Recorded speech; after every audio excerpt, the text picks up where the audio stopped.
kita berdoa sebentar Bapak dan Ibu semua yang ada di rumah maupun yang ada di tempat ini.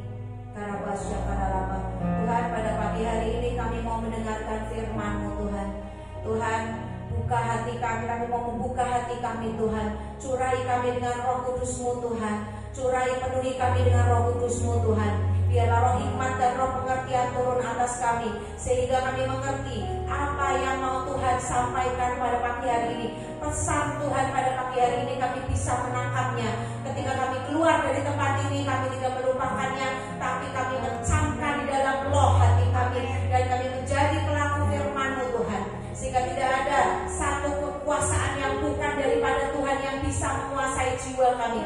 Hanya Roh Tuhan, hanya pimpinan dari Roh Kudus yang bisa memimpin hidup kami, dan kami menjadi pelaku firman dengan belajar firman pada pagi hari ini. Kami berdoa Tuhan, setiap roh yang mencoba membuat kekacauan dan huru-hara atas firman Tuhan yang akan disampaikan pada pagi hari ini, kami mau ikat, kami mau hancurkan kuasanya di dalam nama Yesus. Kami aktifkan pelayanan malaikat untuk mengawal ibadah pada pagi hari ini sampai selesai. Terima kasih Tuhan, terima kasih Roh Kudus, kami siap untuk menyampaikan firman dan mendengarkan firman-Mu Tuhan. Terima kasih Bapa. Haleluya, puji Tuhan. Mari yang diberkati sama-sama katakan amin. Shalom 5.000 jiwa di tempat ini. Shalom. Shalom juga yang ada di rumah. Saya sampaikan shalom buat semua yang ada di rumah yang mengikuti dengan online. Mari saudara-saudara, pada pagi hari ini kita mau belajar tentang overthinking. Mari kita buka Mazmur 55 ayat 23. Ada yang bisa bacain buat saya? Mazmur 5. Ya, 55. Mazmur 55 ayat 23.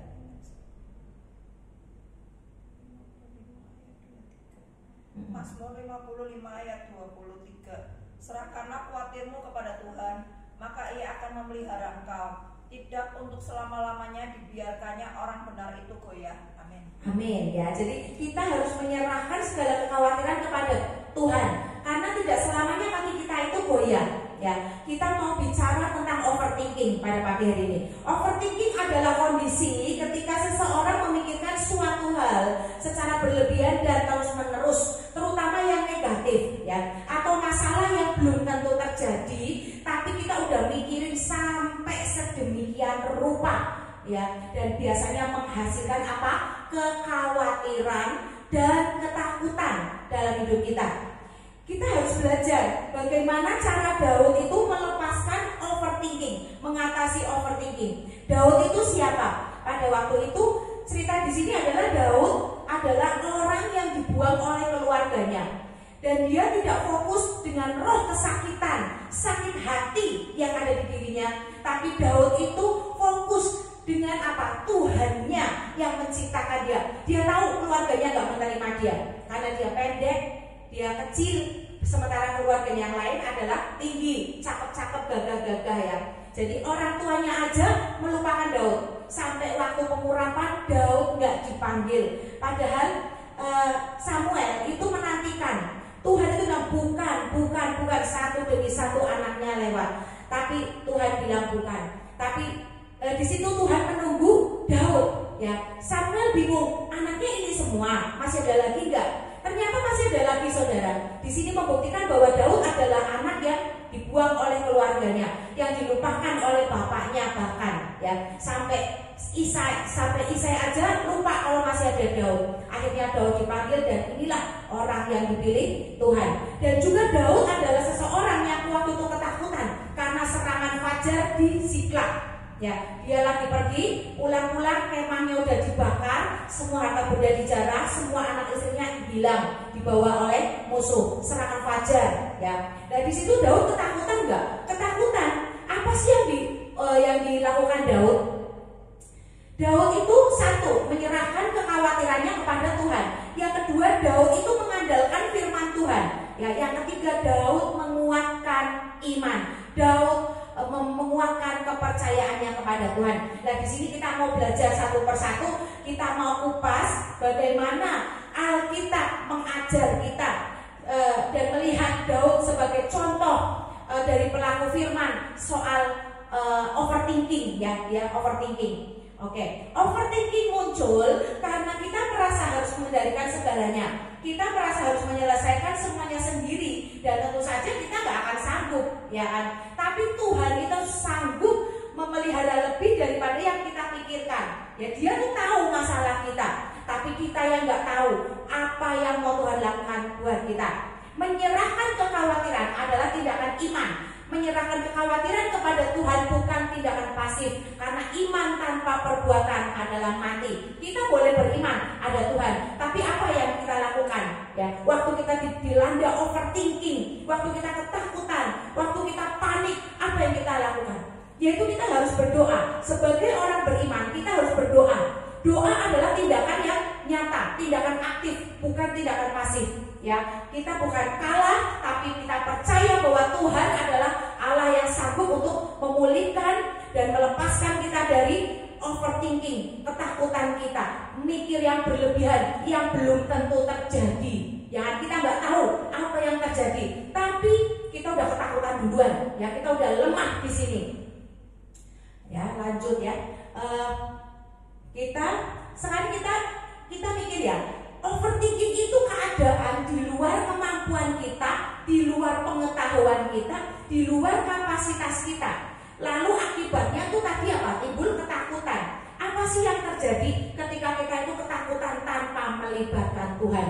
Kita mikir berlebihan tanpa melibatkan Tuhan, tapi dengan kekuatan sendiri. Kita mikir, aku harus gimana yang ngatasi ini? Aku harus gimana? Langkahku apa untuk ngatasi ini? Tapi the first, kita harus libatin Tuhan dulu. Kalau kita nggak libatin Tuhan dulu the first, yang harus kita lakukan apa akibatnya? Kita melihat yang terjadi adalah satu, sakit penyakit, depresi. Waktu engkau overthinking, mikir yang berlebihan, itu tubuh kita tuh nggak bisa. Kita diciptakan sebagai domba yang mengandalkan gembalanya, yang mengandalkan Tuhan sebagai gembala kita, yang mengandalkan Bapa. Kita menjadi anak, kita diciptakan bukan orang untuk menjadi orang kuat yang bisa melakukan segala sesuatunya sendiri, tapi kita itu anak, kita itu domba yang butuh penggembalaan, yang butuh firman Tuhan untuk memberikan kekuatan pada kita. Kita adalah anak yang butuh campur tangan orang tua kita, yaitu siapa? Bapa di sorga. Apa yang terjadi? Mulai sakit lambung, ya, mulai depresi, asam lambung naik, gemeteran. Ya, orang yang suka overthinking sampai akhirnya dia jatuh di titik kekhawatiran dan ketakutan, pasti kena, biasanya badannya gemeter, kena Parkinson. Ya, kalau udah berlebihan dia pasti kena Parkinson. Pasti gemeter, takut gemeter sendiri. Karena saya pun pernah mengalami itu. Waktu saya sadar, kok damai sejahtera saya hilang, kok badan saya jadi gemeteran, kaki saya kok lemes. Di situ saya sadar, saya lepas dari hadirat Tuhan. Saya lepas, saya tidak terhubung lagi dengan roh Tuhan. Di situ saya bertobat, saya langsung minta ampun Tuhan. Aku tidak mau kayak gini Tuhan. Aku tidak mau kayak gini. Aku percaya Engkau telah menetapkan langkah-langkahku. Orang-orang yang takut kepadamu, orang-orang yang berkenan di hatimu. Di situ saya mulai melakukan langkah iman, yaitu apa? Saya sujud, saya berdoa. Ya, saya berdoa, saya perkatakan firman Tuhan, saya bertobat minta ampun, saya mulai fokus kepada pujian dan penyembahan. Saya nggak mau dikalahkan oleh iblis. Saudara tahu nggak? Orang yang overthinking itu ada kuasa jahat yang sedang bekerja, yaitu apa? Satu, dia akan terlepas dari sorga. Itu cara kerja iblis. Dengan cara apa? Membuat intimidasi, overthinking. Nanti gini loh, hati-hati loh, nanti bisa gini, nanti bisa gitu, nanti bisa begini, nanti bisa begitu. Padahal itu belum tentu terjadi. Tapi karena iblis itu mencengkeram, karena kita lepas dari hadirat Tuhan, maka iblis bisa berkuasa. Lalu dia akan menjauhkan kita, karena ketakutan kita dibuat menjauh dari ibadah. Kita dibuat menjauh dari perkumpulan-perkumpulan ibadah, ya, misal konser, reading Bible, pujian, penyembahan, worship, kita dibuat menjauh. Mau datang nggak mau, merasa minder, merasa ketakutan. Akhirnya terkungkung cuma di dalam kamar doang. Nah, ini cara kerja iblis. Di dalam overthinking ada campur tangan kuasa iblis. Kita harus sadar ketika damai sejahtera itu hilang, sampai dalam tahap ketakutan, iblis sudah berkuasa atas kita, yaitu kita menjauh dari hadirat Tuhan. Ya, kita udah pindah atmosfer dari atmosfer surga yang damai sejahtera, seperti doa kita di bumi seperti di surga, itu sudah tidak terjadi. Yang ada kekhawatiran dan ketakutan, mikir yang berlebihan, ya, otak kita nggak akan mampu, pasti akan konslet lama-lama, ya, bahasa kasarnya itu konslet, ya, pasti ada roh ketakutan yang menguasai kita, pasti ada kesakitan waktu kita overthinking. Tuhan, kok aku gini ya? Tuhan, kok aku gitu ya? Itu kita udah mulai ketakutan sampai kesakitan, merasa baper. Nah, itu roh kesakitan yang mulai mencengkram. Yaitu apa? Dia adalah kerjaannya si jahat. Ya, karena Tuhan menciptakan kita, memberikan kita bukan roh ketakutan, ya kan? Di firman jelas tertulis Tuhan tidak memberikan roh ketakutan. Tapi kalau kita sampai takut, berarti ada kuasa gelap yang sedang bekerja. Kita lagi pindah atmosfer dari atmosfer surga, dari atmosfer berkat, pindah kepada atmosfernya neraka, yang atmosfer yang jahat. Kita harus waspada, harus tetap sadar dan berjaga-jaga. Orang yang overthinking biasanya hatinya tawar, ya. Orang yang tawar hati, kecillah kekuatannya, ya. Makanya orang yang takut, yang tawar hati itu biasanya kena Parkinson. Ya, dia gemeteran, selalu bergetar badannya karena ketakutan. Ya, kayak anjing saya itu kalau takut itu, ya, walaupun saya gendong, saya ajak keluar, waktu dia takut badannya gemetar, bergetar badannya. Di situ saya tahu anjing saya takut, saya peluk dia lebih erat lagi, ya, terus dia tenang. Nah, demikian juga kita harus cari Tuhan waktu kita overthinking dan ketakutan, sampai kita merasa Tuhan memeluk kita. Kita harus fokus pada sujud, tersungkur di tumpuan kaki Tuhan, sampai Tuhan melawat kita dan kita merasa Tuhan memeluk kita. Karena hati yang tawar itu kita jadi kecil kekuatan. Tapi waktu kita memuji dan menyembah Tuhan, menanti-nantikan kedatangan Tuhan, pelukan Tuhan, maka kekuatan yang baru itu akan turun atas orang yang menanti-nantikan Tuhan. Ya, orang yang overthinking pasti hatinya dingin. Dia kehilangan cinta mula-mula, ya, hati-hati. Orang yang overthinking pasti kehilangan cinta mula-mula. Dia nggak akan bisa menyembah Tuhan. Makanya kadang tuh kita nggak perlu banyak ngomong sama Tuhan. Waktu kita datang dengan hati yang tawar, dengan cinta mula-mula yang sudah hilang, kita cuma bisa datang tersungkur, menangis di kaki Tuhan, cuma panggil namanya, Yesus, Yesus, Kau berarti bagiku. Oh Yesus, Yesus, Kau segalanya bagiku.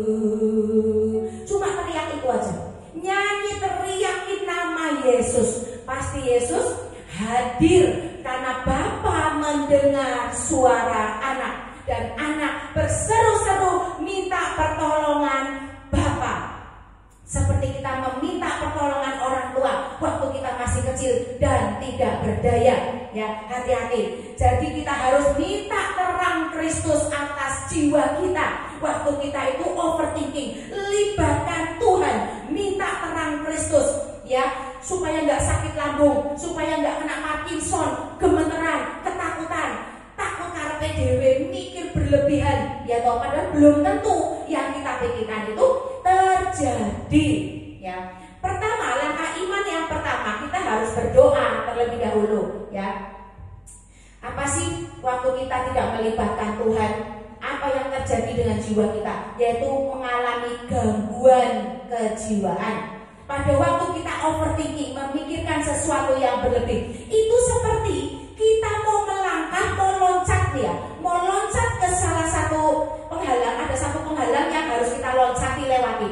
Tapi kita melihatnya penghalang itu tinggi, dan kita merasa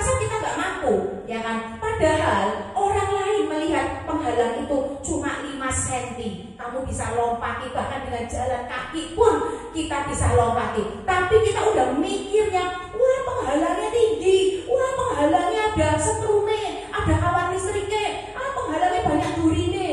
Itu padahal orang lain yang normal, yang pikirannya diterangi dengan terang Kristus, itu lihat, itu penghalang cuma 5 cm. Ya, itulah pentingnya datang di perkumpulan. Itulah pentingnya kita harus ada di dalam komunitas yang mendoakan, supaya sudut pandang kita yang salah bisa dikoreksi, supaya selaput selubung tabir yang menyelubungi mata kita, sehingga kita overthinking itu terkoyak oleh doa-doa orang di dalam komunitas kita, orang pendoa-pendoa, ya kan, misalnya begitu, oleh teman kita, sahabat kita yang beriman. Ya, komunitas yang benar itu penting, supaya sudut pandangnya sudut pandang Kristus. Kena gangguan kejiwaan apa? Misalnya skizofrenia, ya tahu, terus delusi, anxiety disorder. Delusi itu apa sih? Delusi itu adalah keyakinan yang salah, yang tidak sesuai dengan kenyataan, tapi tetap dipegang teguh oleh seseorang. Meskipun orang lain tuh lihat salah, bukan begitu, itu keliru, itu salah, tapi dia yakin. Contohnya apa? Dia merasa aku ini lagi diawasi terus, ada orang yang ngikutin aku terus, aku lagi diawasi, aku gak berani kemana-mana. Padahal dia kena delusi, gangguan kejiwaan, karena ketakutan dan tidak melibatkan Tuhan. Ya, ngeri gak sih kalau udah kayak gini? Alamat apa? Alamat masuk rumah sakit jiwa kan kalau udah begini. Karena gak ada Tuhan yang bekerja. Kita pun tidak diciptakan menjadi banteng, menjadi singa, menjadi harimau, raja hutan yang bisa melakukan segala sesuatunya sendiri. Enggak. Kita diciptakan sebagai domba yang perlu bapa, yang perlu gembala untuk menjaga kita. Itu ya. Ada lagi, dia tuh percaya diri yang berlebihan. Ini juga delusi, sama. Ini juga gangguan jiwa, nggak punya rasa takut. Dia tuh merasa bahwa dia adalah tokoh besar yang sangat terkenal. Padahal kenyataannya orang lain lihat, siapa sih kamu?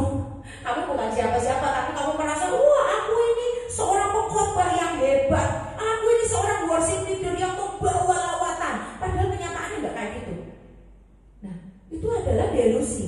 Ingat, iblis itu membawa kita di dalam dosa kesombongan. Ya, waktu kita masuk di dalam dosa kesombongan, kita merasa diri kita paling berharga, paling hebat. Kalau nggak ada aku pelayanan gagal, kalau nggak ada aku nggak bisa pujian penyembahan. Ya, itu kesombongan. Dan firman berkata, kesombongan mendahului kejatuhan. Ya. Apa yang akan kita alami waktu nggak mengandalkan Tuhan? Kita akan tergantung sama obat-obatan pada akhirnya, ya.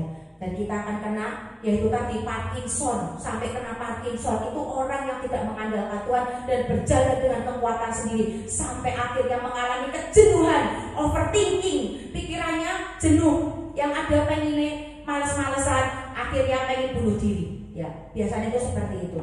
Ya, iman itu adalah keputusan saudara-saudara. Pikiran kita itu harus diarahkan. Pikiran kita harus diarahkan. Oleh karena itu, bagaimana cara Tuhan bekerja? Kitanya minta dulu. Seperti hikmat, kita harus minta, Tuhan, berikan aku 7 roh Allah. Apa sih 7 roh Allah? 7 roh Allah adalah roh Tuhan sendiri, ya. Roh hikmat itu apa? Roh yang memberikan solusi. Cara Tuhan, hikmat itu adalah solusi pandang Tuhan, sudut pandang Tuhan, cara Tuhan, itulah hikmat. Ya, kita minta roh hikmat dan roh pengertian. Tuhan, apa yang sedang terjadi Tuhan? Berikan aku hikmat, bicara Bapa, karena Bapa mendengar suara anaknya, karena anak mendengar suara Bapa. Minta itu pada Tuhan, ya. Minta roh hikmat dan pengertian, itu yang terutama. Minta terang Kristus turun atas kita. Ya, 7 roh Allah itu yang lainnya adalah roh nasihat yang lemah lembut, roh keperkasaan, supaya kita itu kuat waktu kita melayani Tuhan, waktu kita masuk dalam proses-proses Tuhan. Sangkal diri, pikul ya. Dan kita juga harus memuridkan, memberitakan Injil dan sebagainya, kesaksian, ya. Kita diberikan roh keperkasaan Tuhan yang mencengkeram. Jadi kita nggak kosong waktu kita melayani. Orang yang kita hadapi, yang kita doakan mengalami perubahan. Kalau masih aja dablek, berarti dia harus kita bawa dalam doa peperangan untuk semua kepikiran-kepikiran yang jahat itu dihancurkan. Ya, ada lagi roh pengenalan yang benar akan Tuhan. Ya, kalau kita nggak mengenal Tuhan, Bapa kita, Hakim yang adil, Tuhan kita dengan benar dari berbagai aspek hidup, maka kita nggak akan mengenal Dia. Kita nggak akan ngerti bahwa segala sesuatu masalah bisa Tuhan Bapa kita selesaikan. Ada lagi roh takut akan Tuhan, ya. Ada lagi roh takut akan Tuhan. Waktu kita ada roh takut akan Tuhan, kita nggak akan seenaknya sendiri. Kita pasti akan panggil Tuhan, panggil Bapa kita. Kita aja takut sama Bapa. Orang lain pasti lebih takut lagi waktu berhadapan dengan Bapa kita sendiri. Kita ngumpet di belakangnya waktu kita berdoa minta roh Tuhan berkuasa. Maka seperti kita orang yang lagi ngumpet di balik sesuatu yang besar, yang kuat, yang bisa menghancurkan. Ya, itu. Kita harus ngerti bahwa kita harus dikuasai oleh Roh Kudus. The first, sebagai orang beriman, sebagai anak-anak Tuhan, kita harus serupa dan segambar dengan Tuhan. Serupa dalam hal apa? Dalam hal kuasa. Ya, kita harus cari Bapa sampai doa kita didengar Bapa. Ada kuasa di dalam doa dan mulut kita. Ya, solusinya yaitu berdoa, minta Tuhan take over karena Dia adalah Bapa. Kita buka 1 Petrus 5 ayat 7. 1 Petrus 5 ayat 7. Serahkanlah segala kekhawatiranmu kepadanya, sebab Ia yang memelihara kamu. Kita cukup angkat ayat ini. Kita cukup baca dengan hati yang percaya bahwa Tuhan deklarasiin, ya, deklarasiin. Tindakan iman kita adalah deklarasi. Perkatakan, hai jiwaku, dengar aku berkata-kata. Jiwaku bangkit, jangan takut. Hai jiwaku, tenanglah, puji dan sembah Tuhan. Katakan itu. Itu adalah iman kita waktu kita overthinking dan sampai dalam tahap yang ketakutan. Perkatakan firman ini, Tuhan, aku serahkan segala kekhawatiranku kepadamu Tuhan, sebab Engkau yang memelihara aku. Katakan itu dengan iman. 1 firman, ya, kita baca. Lagi kita buka Filipi 4 ayat 6 sampai 9. Kita mau belajar, ya. Apa sih solusi di dalam firman Tuhan di dalam Alkitab? Filipi 4 ayat 6 sampai 9. Oke, kita baca, ya. Janganlah hendaknya kamu khawatir tentang apapun juga, tetapi nyatakanlah dalam segala hal keinginanmu kepada Allah. Dalam apa? Dalam doa dan permohonan dengan ucapan syukur. Waktu kita berdoa, memohon kepada Allah, curhatnya sama Tuhan, lalu kita katakan, Tuhan, aku bersyukur mengalami hal ini, karena aku tahu pasti ada rencanamu yang indah yang akan terjadi dalam hidupku. Kita harus percaya bahwa rencana Tuhan itu adalah hari depan yang penuh harapan, bukan rancangan kecelakaan, ya. Dengan dibalik ucapan syukur ada mukjizat Tuhan yang akan terjadi. Ya, kita buktikan yang mengalami waktu mengucapkan syukur mendapat mukjizat Tuhan. Boleh WA saya, chat saya, atau datang ke tempat ini, kesaksian. Kata-kata saya ini benar karena saya sudah mengalami dibalik ucapan syukur, saya sembuh dari serangan jantung. Saya pernah lagi setir kena serangan jantung, sakitnya minta ampun, dan saya sendirian malam jam 7 malam. Waktu tiba-tiba Roh Kudus bilang, aduh aku kayak kena serangan jantung Tuhan, aku harus gimana? Roh Kudus tuntun saya. Waktu Roh Kudus berkuasa atas kita, segala sesuatu yang terjadi itu adalah akan menyatakan kemuliaan Tuhan dan tidak membawa kita kepada maut. Tiba-tiba Roh Kudus pimpin bersyukur. Aku langsung sambil setir saya ucapkan, Tuhan, aku bersyukur. Tuhan, aku bersyukur, Engkau baik Tuhan, rencanamu pasti indah, rencanamu pasti indah. Tahu nggak saudara apa yang terjadi? Serangan jantung, kesakitan di dada saya berkurang 50%. Tiba-tiba muncul wajah seseorang. Saya melihat wajah seseorang. Saya tanya, Tuhan, apa ini? Apa? Ampuni dia, ampuni dia. Saya kaget, loh, saya udah mengampuni Tuhan.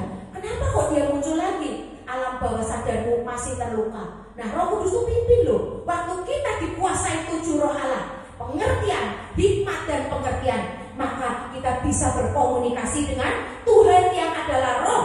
Waktu kita dikuasai oleh 7 roh Allah, kita sudah menjadi manusia setengah roh. Manusia roh, ya kan? Manusia setengah manusia ada di bumi, tapi roh kita menyatu dengan roh Tuhan. Ya, mungkin orang dunia bilang manusia setengah dewa, ya kan? Karena Tuhan kita adalah roh, maka kita harus menjadi manusia roh yang bisa connect dengan roh Tuhan itu sendiri, bukan roh jahat. Ya, roh Tuhan itu sendiri, karena kita anak dari Bapa, ya, bukan anak dari si pembinasa kecil. Oke. Ayat selanjutnya, damai sejahtera Allah yang melampaui segala akal akan memelihara hati dan pikiranmu dalam Kristus Yesus. Waktu kita mengucapkan syukur, ada damai sejahtera Allah yang melampaui segala akal, yang gak pernah kita pikirkan itu turun atas kita. Boleh dicoba, ucapkan syukur pada waktu engkau jenuh, pada waktu engkau overthinking, ketakutan. Ucapkan syukur, fokus kepada Tuhan, pasti engkau akan damai.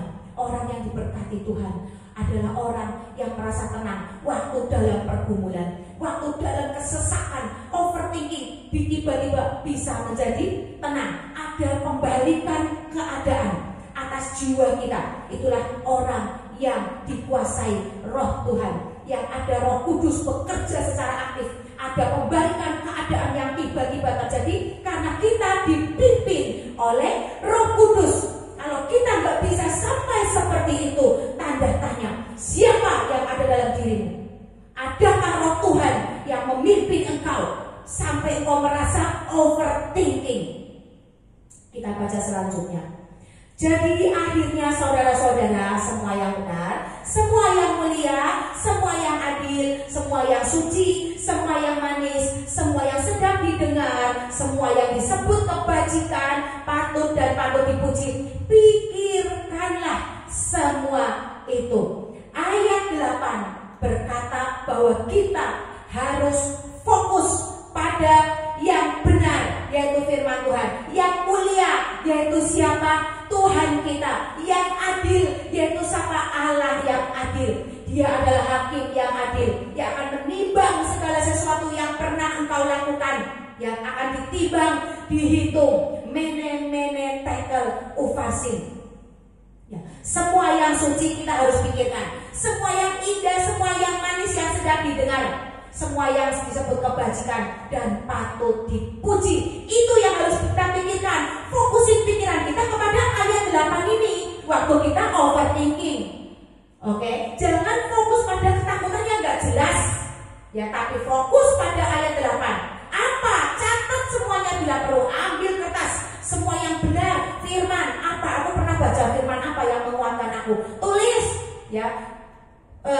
Fokus kepada semua yang mulia. Bayangin muka Tuhan, jangan bayangin ketakutan yang akan terjadi, tapi bayangin wajah Tuhan. Bayangin Dia hadir dan memeluk kamu dan menggandeng tanganmu, berjalan bersama di sebuah taman. Ya, jadi harus fokusnya kepada ayat 8 ini, ya.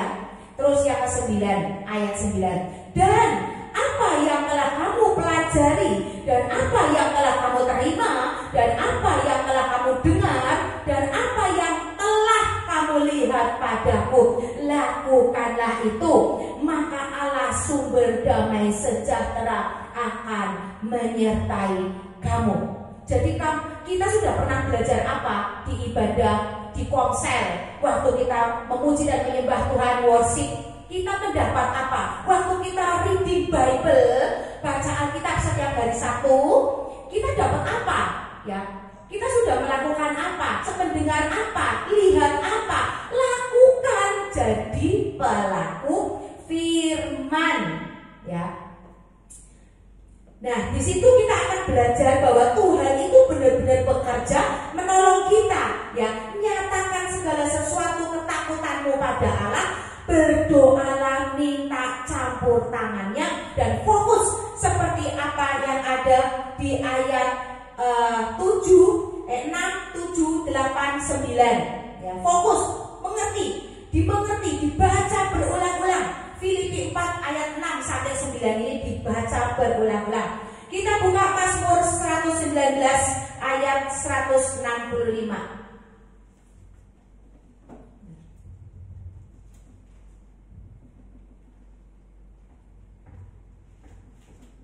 Mazmur 119 ayat 165. Besarlah ketenteraman pada orang-orang yang mencintai Tauratmu. Tidak ada batu sandungan bagi mereka. Ya.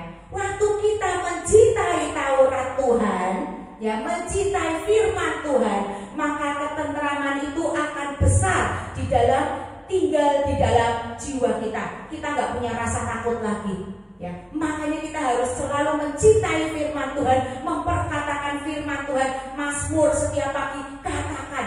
Mazmur setiap pagi itu katakan, ya.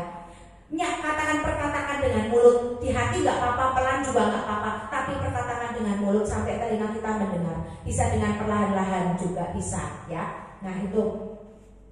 Lalu kita buka 1 Samuel 30 ayat 6. 1 Samuel 30 ayat 6. Dan Daud sangat terjepit karena rakyat mengatakan hendak melempari dia dengan batu. Seluruh rakyat itu telah pedih hati, masing-masing karena anaknya laki-laki dan perempuan. Tetapi Daud menguatkan kepercayaannya kepada Tuhan Allahnya. Daud itu menguatkan kepercayaan kepada Tuhan Allahnya waktu dia dalam keadaan terjepit. Dalam kasus ini seperti yang tadi di depan saya katakan, ini perikopnya bicara tentang Siklag terbakar, pembalasan Daud kepada orang-orang Amalek. Di sini Daud itu menguatkan kepercayaannya, dia berdoa. Kita baca di ayat 8. Dan Daud bertanya kepada Tuhan, katanya, haruskah aku mengejar gerombolan itu? Akan dapatkah mereka kususul? Dan Tuhan berfirman kepada Daud, kejarlah, sebab sesungguhnya engkau akan dapat menyusul mereka dan melepaskan para tawanan. Ya kan? Luar biasa kan? Di ayat 6 Daud berkata, dia menguatkan kepercayaannya kepada Tuhan dengan cara apa? Berdoa, bersujud, tanya Tuhan, apa yang harus aku lakukan? Boleh enggak aku susul mereka, tak hajar balik? Boleh enggak? Nah, Tuhan ternyata mengizinkan dan akan memberikan kemenangan. Berangkatlah Daud dengan hati yang mantap. Dan pada akhir cerita ini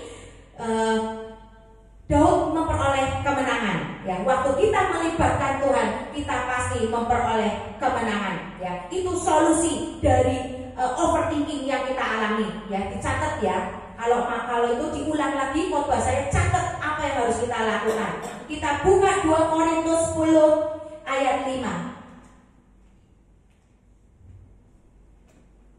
Ada yang bisa bacain buat saya?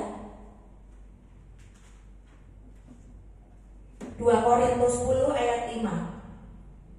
Kami mematahkan setiap siasat orang dan merubuhkan setiap kubu yang dibangun oleh keangkuhan manusia untuk menentang pengenalan akan Allah. Kami menawan segala pikiran dan menaklukkannya kepada Kristus. Ya, nah di sini kita harus apa? Pikiran kita itu harus diarahkan, ya. Pikiran kita itu harus diarahkan. Kalau kita nggak mengarahkan pikiran kita, maka pikiran kita akan liar. Ya, biasakan kita mengendalikan pikiran kita. Karena musuh kita itu siapa sih? Tadi kan saya udah bilang di depan. Waktu kita ada dalam overthinking, ketakutan, ya, burnout sampai ketakutan, sampai lemah, iman kita jadi lemah. Itu ada kuasa gelap yang sedang bekerja. Ada kuasa iblis yang sedang bekerja. Di sini jelas tertulis, ya, di ayat 4 jelas tertulis, karena senjata kami dalam perjuangan bukanlah senjata duniawi, melainkan senjata yang diperlengkapi dengan kuasa Allah yang sanggup untuk meruntuhkan benteng-benteng. Jadi perjuangan kita melawan siapa? Melawan darah dan daging atau melawan roh-roh di udara? Ya, kan perjuangan kita melawan roh-roh, bukan darah dan daging. Darah dan daging itu manusia. Jadi waktu kita menghadapi orang yang mendakwa kita, menuduh kita karena dia overthinking, kita jangan benci sama orangnya, tapi kita sadar ada roh jahat yang sedang menguasai orang itu, dan kita harus menaklukkan roh jahat yang ada pada orang itu. Ya, jelas di sini ditulis, kami mematahkan setiap siasat orang dan merobohkan setiap kubu yang dibangun oleh keangkuhan manusia untuk menentang pengenalan akan Allah. Kami menawan segala pikiran dan menaklukkannya kepada Kristus. Seperti yang saya tadi katakan, pikiran kita harus diarahkan, ditata, dimanage, dibiasakan terhubung dengan Tuhan untuk mematahkan semua yang hendak mengenal Allah, menghancurkan semua yang hendak menentang pengenalan yang benar akan Allah. Ya, dan kita harus menaklukkannya kepada Kristus dengan cara apa? Mengikat semua itu, ya, mematahkan setiap siasat, merubuhkan setiap kubu yang dibangun oleh keangkuhan manusia, dan juga menawan segala kepikiran yang salah dan menaklukkan kepada Kristus. Berdoa, Tuhan, aku taklukkan segala pikiranku yang salah kepadamu, hancurkan semua yang salah, hancurkan, robohkan semua kepikiran-kepikiran yang salah, keangkuhanku, kedegilan hatiku, kesombonganku, hancurkan Tuhan. Minta Tuhan lakukan itu. Roh harus bekerja melawan roh. Kalau kita, yang musuh kita adalah kita manusia, musuh kita iblis, dan juga Tuhan kita, iblis adalah roh, Tuhan kita roh. Jadi Tuhanlah yang bisa melawan iblis. Kita gak akan mampu. Kita cuma minta kasih karunia Tuhan dan melakukan tindakan iman. Yaitu apa? Yaitu berdoa tersungkur di kaki Tuhan. Angkat firman Tuhan. Suruh Tuhan take over peperangan kita, anaknya. Ya, baca berulang-ulang firman Tuhan yang menguatkan jiwa kita supaya nggak overthinking, supaya pikiran kita tidak liar, dan supaya pikiran kita harus ditaklukkan kepada Tuhan. Kita buka Yakobus 2 ayat 17. Ada yang bisa bacain Yakobus 2 ayat 17? Oke, saya baca ya. Demikian juga halnya dengan iman.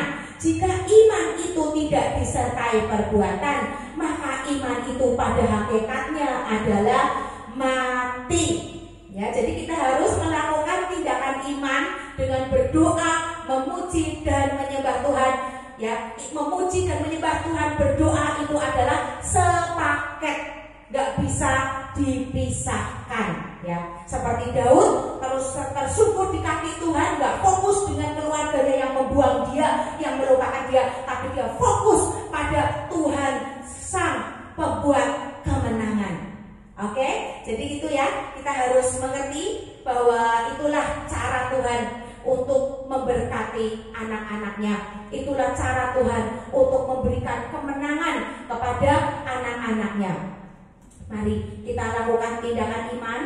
Kita mau menyanyikan satu lagu, di mana mungkin lagu ini bisa mengingatkan kepada saudara yang ada di onsite maupun yang ada di online. Ketika kita berada di dalam satu pikiran yang liar, waktu kita berada dalam pikiran yang membelenggu kita, sehingga kita bergetar, sehingga kita ketakutan, dan kita merasa minder, merasa ingin mengakhiri hidup.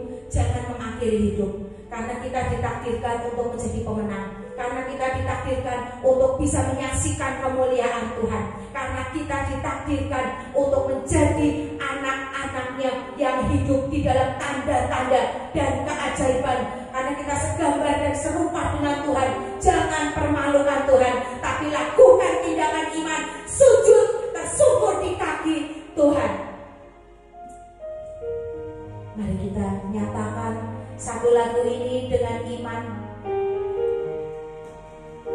Bila hati sabar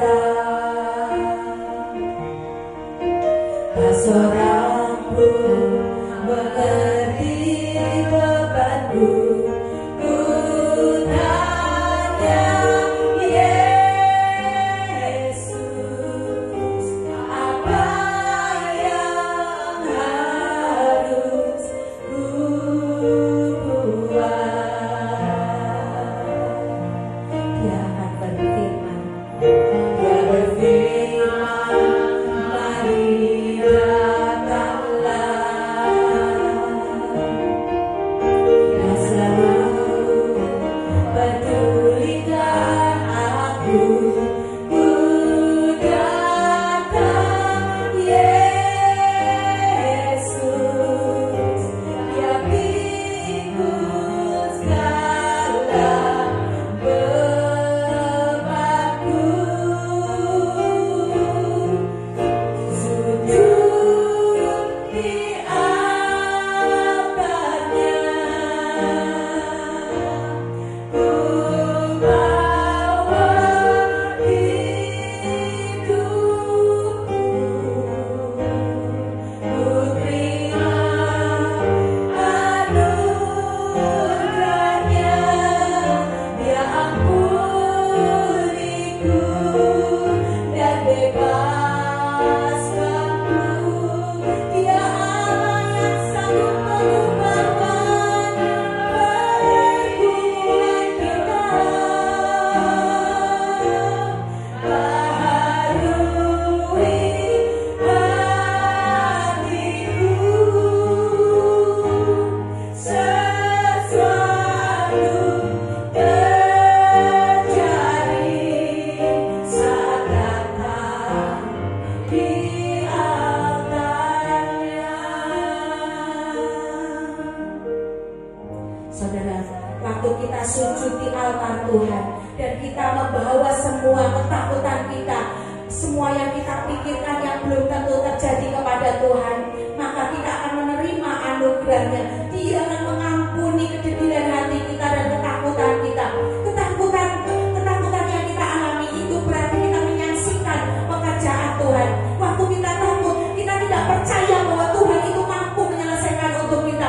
Itulah dosa di mata Dia, itulah dosa di mata Bapa. Mari kita minta ampun kepada Tuhan untuk Tuhan mengubahkan hidup kita, membaharui hati kita untuk sesuatu yang ajaib terjadi atas kita sesuai dengan rencananya. Karena tidak ada seorang pun yang akan mengerti beban kita. Kita percuma waktu kita curhat sama orang lain. Kita hanya boleh curhat kepada Tuhan Bapa kita, maka Dia yang akan memberikan solusinya bagi kita. Karena satu-satunya orang yang peduli kepada anak adalah hanya Bapa, yaitu Tuhan kita Yesus Kristus. Dia akan memikul segala beban kita, menyelesaikannya. Bagian kita hanya 1%, yaitu duduk diam di kaki Tuhan, belajar memperkatakan firman Tuhan yang membawa kekuatan. Karena tidak akan sia-sia firman yang kita perkatakan, dia akan kembali membawa hasil. Dia tidak akan kembali dengan sia-sia, tapi firman yang kita naikkan akan kembali kepada kita, membawa hasil dan terobosan yang kita harapkan sesuai dengan perkataan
Kami mau bersyafaat, kami mau datang ke altar-Mu Tuhan.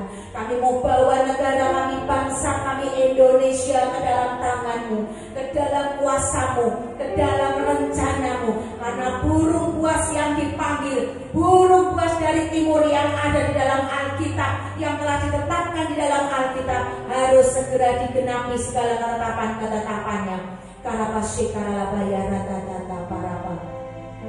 Mari kita naikkan satu pujian. Kita mohon untuk Tuhan memulihkan Indonesia.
Tuhan Indonesia Tuhan. Engkau mengatur segala sesuatu yang ada pada pemerintahan negara kami ini Tuhan. Tuhan, Engkau bongkar korupsi-korupsi yang tersembunyi Tuhan. Engkau robohkan semua mafia-mafia hukum yang memperjualbelikan keadilan Tuhan. Tuhan, Engkau yang mematahkan mafia-mafia pangan dan energi yang terus menindas rakyatnya Tuhan. Jungkir balikan pekerjaannya Tuhan. Tuhan, Engkau yang akan menyingkapkan dan melanjari semua mafia-mafia tanah dan pertambangan yang merampas hak-hak rakyat kecil. Tuhan, Engkau yang akan menyingkapkan dan menghancurkan semua human trafficking, perdagangan manusia Tuhan, dan mafia-mafia narkoba yang merusak generasi muda dengan cara-Mu Tuhan. Engkau yang akan membuka kedok-kedok mafia politik dan oligarki yang terus mengendalikan negeri ini. Tuhan, kirimkan pengelola-pengelola yang ajaib bagi bangsa ini Tuhan, yang duduk dalam pemerintahan di setiap kota-kota Tuhan. Kau kirimkan pengelola-pengelola yang ajaib bagi bangsa kami untuk mengelola segala kekayaan alam yang ada di Indonesia ini Tuhan. Dan Kau berikan Tuhan hati Bapa kepada semua yang duduk dalam pemerintahan, untuk mereka semua menjadi pemimpin-pemimpin yang mengerti apa yang menjadi kesusahan rakyatnya. Hati Bapa untuk mengerti apa yang menjadi kesusahan rakyatnya. Berikan mereka semua pemimpin di atas kami yang sudah memberikan, bersumpah di atas Alkitab-kitab suci mereka yang telah memegang amanat rakyat, untuk mereka berpihak kepada rakyat, membuat peraturan-peraturan yang memudahkan, yang berpihak kepada rakyat Indonesia. Kami berdoa untuk Bapak Presiden Prabowo Tuhan. Kami berdoa untuk Bapak Presiden Prabowo, kiranya Engkau memberikan roh keberanian, ketelitian, kejelian dalam mengatasi, menangani segala kasus-kasus kejahatan yang telah terungkap yang ada di pemerintahan Tuhan, yang merugikan bangsa dan negara ini. Berikan hikmat dan kewahyuan kepada beliau Tuhan. Dan juga Tuhan, Engkau berikan roh ketelitian, kehati-hatian dalam berbicara Tuhan, untuk beliau tidak membuat keputusan yang gegabah Tuhan, tetapi biarlah semua itu keputusan yang diambil, cara-cara yang beliau lakukan untuk membawa bangsa ini naik menuju kepada rencana Tuhan. Biarlah itu dipenuhi dengan hikmat dan kuasa yang daripada-Mu. Diberikan roh kebijaksanaan dalam mengendalikan segala sesuatunya, dalam mengambil segala keputusan Tuhan. Tuhan, kami berdoa bagi rakyat Indonesia. Engkau berkati dengan berkat yang berlimpah-limpah Tuhan, melalui sumber-sumber daya alam, melalui hasil laut, hasil bumi, hasil-hasil swasembada pangan. Kami berdoa Tuhan bagi cuaca Tuhan, berikan kepada rakyat Indonesia cuaca yang memberikan kehidupan, cuaca yang memberikan kehidupan. Tuhan, kami mau ikat semua roh keserakahan, roh mamon, roh pemberontak dan juga roh kesakitan yang ada di dalam pemerintahan Tuhan. Karena kami mau ikat, kami mau hancurkan kuasanya. Biarlah semua yang menjabat dalam pemerintahan, Engkau berikan hati nurani yang murni, rasa tahu diri dan rasa tahu malu di hadapan Tuhan, supaya beliau semua yang duduk dalam pemerintahan tidak mempermalukan Tuhannya, tidak mempermalukan Tuhan, tapi mempermuliakan Tuhan dengan segala apa yang beliau lakukan, dengan apa yang beliau semua lakukan untuk membawa bangsa ini menggenapi semua rencana-rencana Tuhan dan agenda-agenda Tuhan. Kami tolak, kami kebaskan semua agenda-agenda iblis, intervensi iblis atas bangsa Indonesia, atas pemerintahan, dari mulai pusat hingga ke daerah-daerah. Ada shalom Tuhan, ada roh Tuhan yang mencengkram semua pemimpin-pemimpin pemerintahan di Indonesia, mulai dari pusat sampai ke daerah-daerah, yudikatif, legislatif dan eksekutif, sampai di semua kabinet-kabinetnya. Ada roh Tuhan yang mencengkram dan membuat mereka semua takut akan Tuhan dalam menjabat, melaksanakan amanat rakyat. Terima kasih Tuhan, kami berdoa buat Pastor Thomas Chandra, Gembala Sidang kami Tuhan. Engkau berikan panjang umur, Engkau berikan kesehatan, sukacita, dan juga shalom Tuhan turun atas Gembala Sidang kami, Pastor Thomas Chandra, dimanapun beliau berada. Untuk semua jemaat IFLC Tegal Tuhan, yang setia datang ke pertemuan yang kami adakan, Tuhan, Engkau terus memberikan 7 roh-Mu berkuasa atas beliau-beliau semua yang datang, yang haus dan lapar akan Engkau, yang mengasihi Engkau, yang hatinya berseru-seru kepadamu. Engkau lawan, Engkau luputkan dari segala yang jahat, Engkau berkati dengan pertumbuhan rohani yang signifikan, yang radikal, dan juga berkat-berkat jasmani untuk memberikan kekuatan di akhir zaman ini. Karena Engkau berkata, Engkau akan membedakan yang mana domba, yang mana kambing. Biarlah kami semua yang menjadi domba-domba-Mu Tuhan, Engkau pegang, Engkau tutup bungkus, Engkau pimpin hidup kami dan keluarga kami, bisnis kami,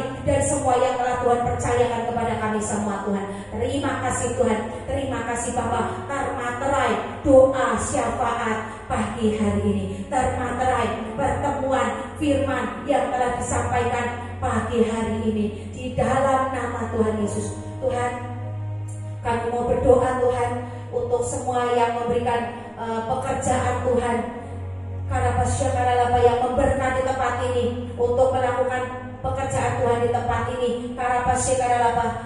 Berilah kepada Tuhan kemuliaan namanya. Bawalah persembahan dan masuklah menghadap Dia, sujudlah menyembah kepada Tuhan dengan perhiasan kekudusan. Diberkatilah semua yang telah memberkati bagi pekerjaan Tuhan di tempat ini. Diberkatilah semua yang telah memberi karena mengasihi Tuhan. Terima kasih Tuhan. Diberkatilah lebih lagi semua yang belum bisa memberi, sehingga mereka semua yang belum bisa memberi bisa memberikan hospitality yang terbaik bagi Tuhan. Terima kasih Tuhan, terima kasih Bapa, terima kasih Yesus. Haleluya. Semua yang diberkati, mari kita katakan